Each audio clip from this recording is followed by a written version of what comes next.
Je vais faire ça, comme ça je tiens la tasse. Vous avez vu, vous avez vu. Hello, c'est Estelle et je vous retrouve aujourd'hui pour vous parler de ma dernière saga coup de cœur. La saga qui pour moi est emblématique de ce printemps, la saga que vous devez absolument lire. Je viens de terminer le tome 2 il y a à peu près 1h30 dans le train. J'avais besoin d'extérioriser, j'avais besoin d'en parler, j'avais besoin de faire une vidéo dédiée à cette saga. Et c'est un format que je voulais faire depuis un petit moment, des vidéos coup de cœur où je parle que d'un livre ou que d'une seule saga pendant 20 minutes. Et aujourd'hui nous allons donc parler de Once Upon a Broken Heart de Stephanie Garber.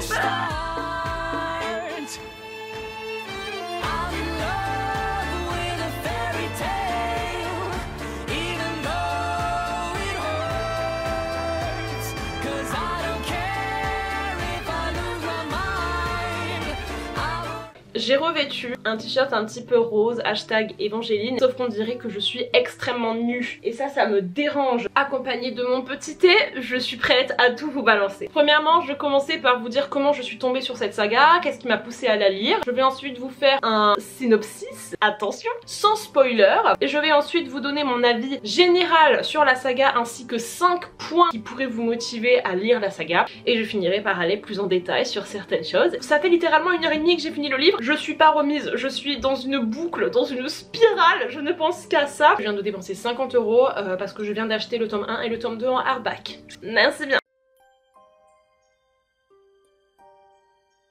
Once Upon a Broken Heart, c'est la deuxième saga de fantasy young adult de Stephanie Garber. Elle a d'abord écrit la trilogie Caraval qui est extrêmement connue et dont les 3 tomes sont traduits en France. Et Once Upon a Broken Heart, c'est donc une saga spin-off où le tome 1 se passe un petit peu en même temps que Finale, donc le tome 3 de Caraval. Les deux histoires sont faites pour pouvoir être lues indépendamment, mais si vous voulez avoir l'entièreté de toute l'histoire, de toutes les refs, et bien évidemment il faut lire les deux. Mais on peut lire sans Caraval, sans Once Upon a Broken Heart, et on peut lire Once Upon a Broken Heart sans Caraval. Caraval a fait beaucoup parler d'elle, mais pour Once Upon a Broken Heart, l'histoire n'a pas été autant mise en évidence. Le tome 3 va sortir cet automne et je trouve qu'on en a encore pas énormément entendu parler comparé à Caraval. Selon les dires de la communauté, Once Upon a Broken Heart est la saga supérieure. J'entre dans cette histoire il y a à peu près 3-4 mois quand ma petite sœur, mademoiselle Marion, reçoit le tome 1 en Fairyloot, je ne sais plus. Elle a lu le tome 1 et elle s'est dit putain mais c'est incroyable, pourquoi est-ce que personne ne parle de cette saga? J'ai lu les 50 premiers pourcents en étant un petit peu stressée parce que j'aimais pas trop, mais au fur et à mesure que j'ai progressé, ça m'a énormément plu et là je viens de finir du coup le tome 2. Donc tout ça c'est grâce à Marion. Mais là petit à petit l'engouement commence à exploser, les gens commencent à parler plus de cette saga, surtout le tome 1 a été traduit par De Saxus et je pense que du coup ça va ramener la communauté française. Quelle est donc cette saga mystérieuse dont le titre est très long, la couverture très bizarre, mais qui pourtant semble faire chavirer le cœur de tant de lecteurs? C'est une fantasy young adulte avec une ambiance totalement inspirée des contes de fées. On est dans un monde complètement féerique, un petit peu à la Alice au pays des merveilles, extrêmement coloré, avec de la magie, des malédictions, des prophéties, des divinités et tout plein d'autres choses qui appartiennent au merveilleux, j'ai envie de dire. Et dans ce monde, c'est l'histoire de Évangéline qui commence l'histoire avec le cœur brisé puisque son premier amour vient de s'enfuir pour se marier avec sa grande sœur. Donc forcément elle est au bout de sa vie. Évangéline est une fille qui est extrêmement douce, un corps très innocente, très jeune, elle a les cheveux roses, c'est vraiment une romantique par excellence et elle va partir à la recherche du fameux prince des cœurs qui est une des divinités de ce monde qui serait capable de régler tes problèmes de cœur. Le livre commence où elle réussit à entrer en contact avec lui. En échange de son aide pour récupérer son premier amour, elle passe un pacte avec lui et elle lui est redevable, sauf qu'elle ne sait pas encore ce qu'elle va devoir faire. Que c'est un mec qui est réputé comme étant extrêmement dangereux, mais elle s'en fout. Elle a pas lu Adi la rue, elle ne sait pas qu'il ne faut pas passer de pacte avec des divinités un petit peu maléfiques, même s'ils sont très BG, parce qu'après ça te revient dans la gueule.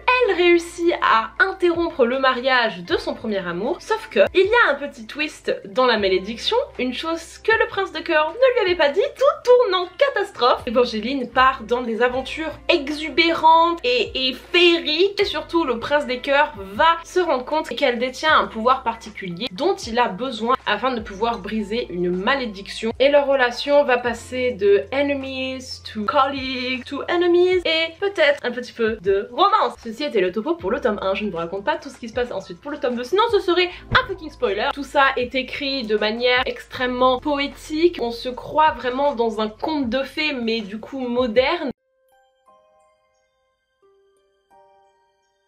J'ai donné 3 étoiles et demie au premier tome qui, à mon goût, a mis un petit peu de temps à se mettre en place. L'histoire commence réellement, je dirais, autour des 60%. Et au deuxième tome, j'ai mis 5 étoiles, coup de cœur, explosion du crâne par terre, tout ce que vous voulez, quoi. On essaye de pas hurler dans le TGV. Le tome 3 va sortir cet automne, du coup, je suis au bout de ma vie. J'ai fucking peur, je suis pas bien. Et du coup, il est temps maintenant pour moi de vous dire en 5 points pourquoi je pense que vous devez absolument lire cette saga. L'originalité et l'ambiance de la saga. Conte de fées, Alice au pays des merveilles, malédiction, prophétie, ça fait extrêmement longtemps que j'ai pas eu un truc comme ça. La dernière fois c'était un peu la saga Cinder de Marissa Meyer et il y avait tout le côté dystopie qui venait un peu casser la dynamique plutôt enfantine du truc quoi. Mais là non, c'était 100% Alice au pays des merveilles quoi. Et moi j'ai eu vraiment l'impression de revenir en enfance et ça c'est pas quelque chose que j'ai vu dans d'autres livres. Pour ce côté hyper original, franchement moi c'est déjà quelque chose que je vous recommande si jamais vous en avez un petit peu marre des fantaisies qui commencent un petit peu à se ressembler, parce que c'est vrai qu'il y a certains thèmes qui sont assez répétitifs et qui peuvent certes être très bien, mais parfois on a envie de quelque chose de plus frais. Clairement Stéphanie elle a une imagination, je me demande comment elle a fait, un peu à la Tim Burton, vous savez, toutes les créatures sont là, les personnages ils t'expliquent que alors là on va lui mettre une malédiction où la meuf elle pleure tellement qu'elle meurt parce qu'elle pleure et après elle va se transformer en dragon. Enfin on peut jamais être surpris en fait, faut vraiment lire ce livre en étant prêt à tout voir puisque tout est possible. Ils sont toujours là en train d'inventer des nouvelles potions pour faire des nouveaux trucs, il y a vraiment aucune limite, tu peux t'attendre à tout. C'est vraiment un délire, tu t'évades avec ça et ça ressemble à rien d'autre que ce qui existe je trouve actuellement. Ce livre, sa grande force, c'est son ambiance et particulièrement tout ce que Stéphanie elle a inventé pour construire le monde. Il y a plusieurs petits royaumes qui ont chacun leur architecture, leur couleur, leur tradition, leur divinité, leur histoire et toi tu fais un petit peu un tour du monde dans le premier tome et tu vas voir plusieurs choses. C'est tellement riche, ils décrivent la nourriture qu'ils mangent, les tenues qu'ils portent, tout est dans le détail. Ils ont certaines malédictions associées à certains livres, à certaines cartes. L'autrice aurait pu nous présenter tout ça juste en nous décrivant et ça aurait été un petit peu chiant et ennuyant, mais là en fait elle nous l'a présenté sans nous présenter, c'est-à-dire que c'est Évangeline qui elle s'est baladée dans le monde et elle a dit ah ben là on va faire un tournoi de ci de ça, ah ben là il y a les potes les vampires, je viens de me faire kidnapper par un mec sur un Pégase. Comme pour elle c'est normal, et ben toi du coup t'es en mode ok c'est normal et ça fait pas info dump juste histoire de dire que j'ai fait un world building. L'autrice ne se sent pas obligée de t'expliquer ou de justifier tout ce qui se passe. Cette saga m'a vraiment fait me rendre compte que j'ai un faible pour les autrices qui savent très bien gérer leur world building et qui ne font pas des tartines pour te présenter ça, mais qu'au contraire elles aient même pas besoin de te le présenter parce qu'en fait tu vis avec le personnage et tu vois tout ce qui se passe dans le monde à travers leurs yeux. Voilà. Évangeline. D'abord, parlons du prénom. Évangeline, c'est la première Évangeline de ma carrière de lectrice. J'adore ce prénom.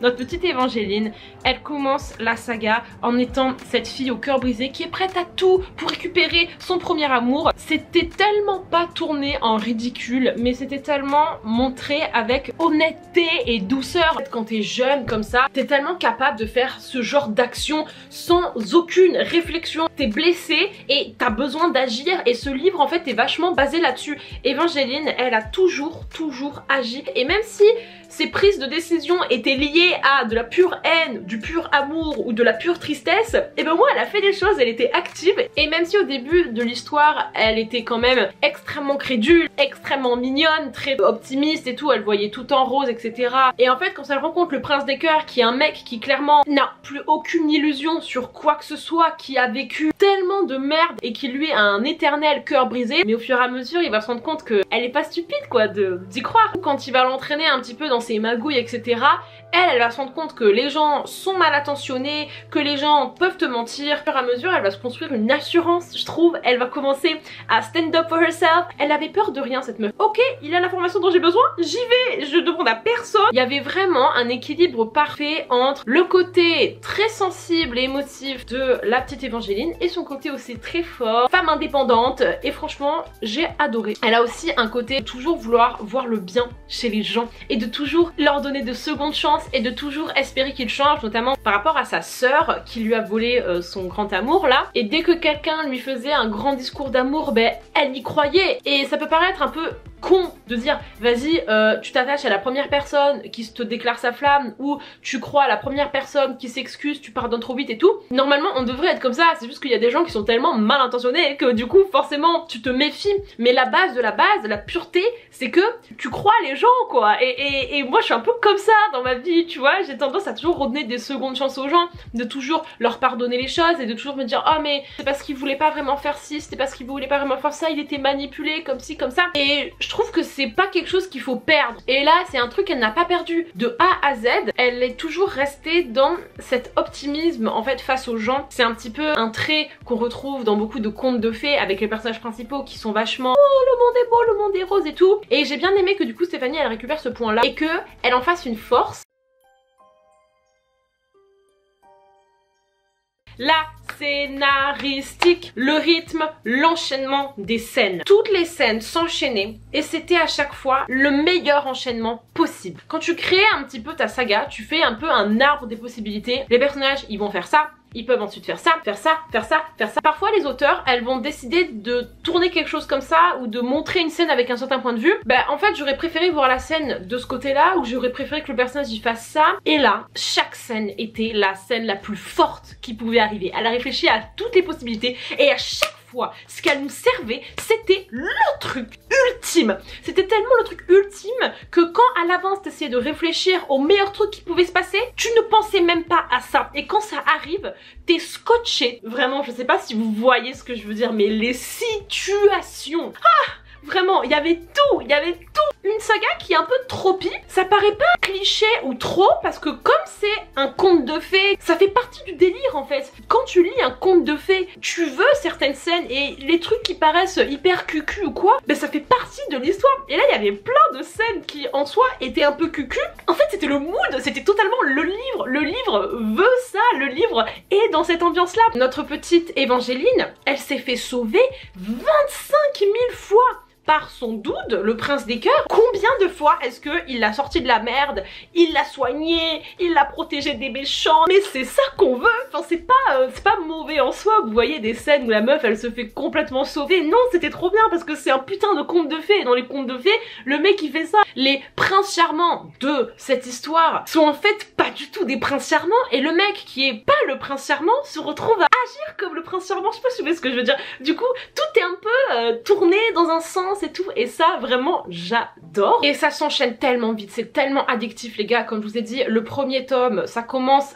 un petit peu lentement parce que elle installe le mood, elle installe le world building. Ne faites pas comme moi, ne lisez pas la première partie du tome 1 en étant complètement impatient. Lisez bien tout parce qu'au moins vous aurez tous les éléments, et surtout il y a des choses au fur et à mesure que vous allez comprendre quoi, parce qu'il y avait des indices au tout début de l'histoire. Et je pense que c'est aussi un espèce de petit test parce que la saga évolue comme ça, c'est une exponentielle mais laisse tomber, ça tend vers plus infini là. À partir de la fin du tome 1, tu ne respires plus, les personnages ne respirent plus, ça s'enchaîne comme ça, comme ça, comme ça. Il y avait de l'énergie, il y avait des rebondissements, ça partait dans tous les sens. Addictif.com, suspense.com.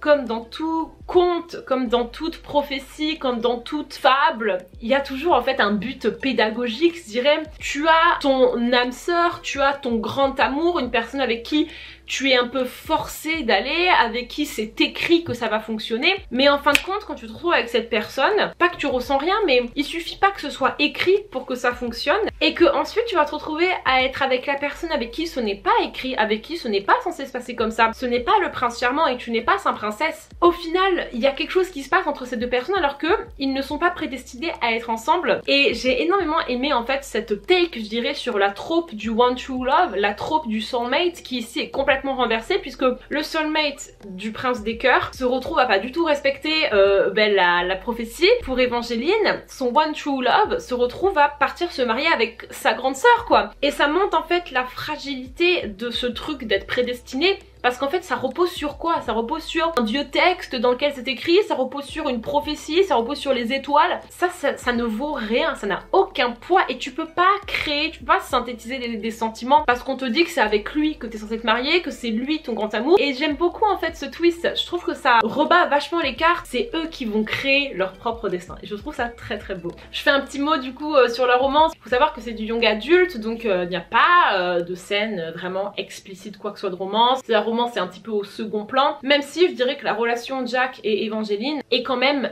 omniprésente, c'est un petit peu le fil rouge parce qu'ils sont liés à cause de ce pacte qu'ils ont passé tous les deux. Et surtout c'est du slow burn les amis, donc ne vous attendez pas à ce qu'il y ait des milliards de trucs tout de suite, c'est vraiment du slow burn, surtout c'est du enemies to lovers, il y a de la force proximity, il y a plein de tropes qui sont super sympas. C'est un peu un sarcastic sunshine. Quelques petits points bonus histoire de vous donner encore plus envie, la plume est extrêmement fluide, très facile à lire, les dialogues sont très très bons, les dialogues sont point, pas un mot de trop, pas un mot de moins, des dialogues à la sieste patate qui sont percutants, pertinents et il y a certaines citations, certaines phrases que le prince des cœurs il a dit qui étaient très beau. Et on a aussi une belle relation d'amitié dans ce livre. Et voilà les amis, du coup c'est tout pour cette première vidéo coup de cœur. J'espère que le format vous a plu. Je sais pas du tout ce que ça va donner, moi ça m'a fait super plaisir d'aller en détail.